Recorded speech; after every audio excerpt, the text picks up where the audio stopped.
Hey guys, this is National Master Kevin Yang back at it with another video. Of course, we will be getting back into the last game with JGarrison25. So let's go into it. We were at the setup where I have the two bishops. I have this brick wall triangle center, and our opponent JGarrison has a bunch of doubled pawns. Luckily enough, he can advance it one step, which is actually decent. So after e5, bishop g5, threatening to take and take, Jay Garrison plays e4. And now, at this moment, I was sort of happy. The reason is because I sort of solidified this bad pawn structure, so it kind of helped me out. So I played queen d1, and after castles, I played bishop e2. Now I realize that the computer is shouting for queen b3, but from a human perspective, these pawns are going to fall themselves, right? I could play queen b3 two moves later, and I'd still be putting pressure on them. So after h6, bishop h4, queen e7, now I play queen b3, and after rook b8, I take, queen takes, and let me take that free pawn. Rook b8, I castle, rook e7, I play bishop g4.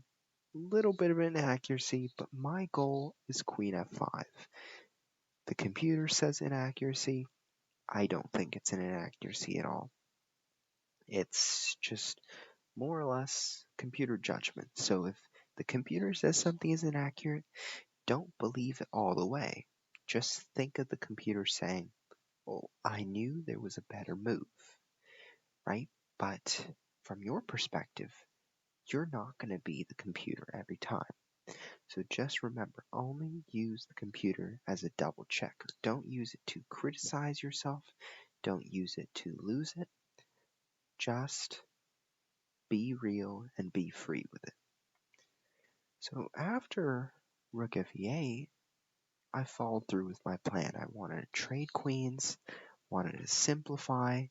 I am up a pawn, and all it takes is a little bit of technique. So after g6, bishop g4, h5, brought my bishop back. Our friend Jay Garrison made my day much easier. Another fork for days. I told him, "You fell for 3 forks today," and he laughed it off.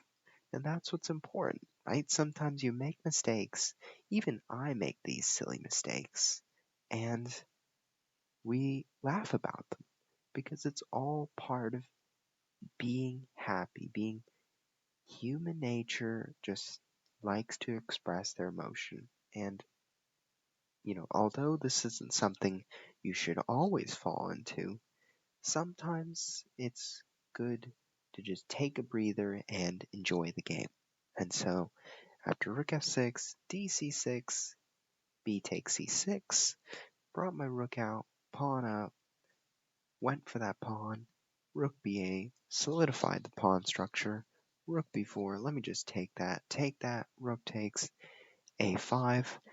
Here my opponent offered a draw. I said, since this is your last game, I will take the draw. And of course, it was unrated, so didn't lose any rating points. If I did, well then. Okay, so what can we learn from this game? So really, just remember, knight b5 is not necessary, right? So I could play something like knight f3 and it's completely fine. But I played knight b5 as a sort of experiment. Don't think there is a little bit of an intention to it, putting pressure here, allowing this pawn to come up, but don't rely on it. And after bishop d6, I took c takes, built the triangle, got the knight up, and here, I guess the critical factor that gave me the edge here was the move e4. Now, as black, you're thinking, how do I avoid this? right? And the simple answer is it's not easy because one has to find the move queen b6, right? Counterattacking one of white's most important pawns. Because after white castles, then black has to find the extremely stylish knight e4. But these two moves alone are not so easy to find because, first of all, the best defense to this threat is a counterattack. And I can tell you, in most scenarios, less experienced players are going to look for the option that will bail them out, that will defend them from that threat for right now. But it is the more experienced players who can figure out, okay, this is not that urgent of a threat. Let me just counterattack it with queen b6. Let me just go down to white's vulnerable pawns and find out that counterattack. Castles, knight e4. Bring the knight in, block that vision, and then castle, play f5, and black is probably better. So, of course, that didn't happen. After h6, I sort of was able to catch the pawn, and using that one pawn, and of course the fork really did help me out here, but using that pawn, using that one pawn advantage, I was able to squeeze it out. The fork just made my job much easier, of course. So, hope you enjoyed this video, and I'll see you next time.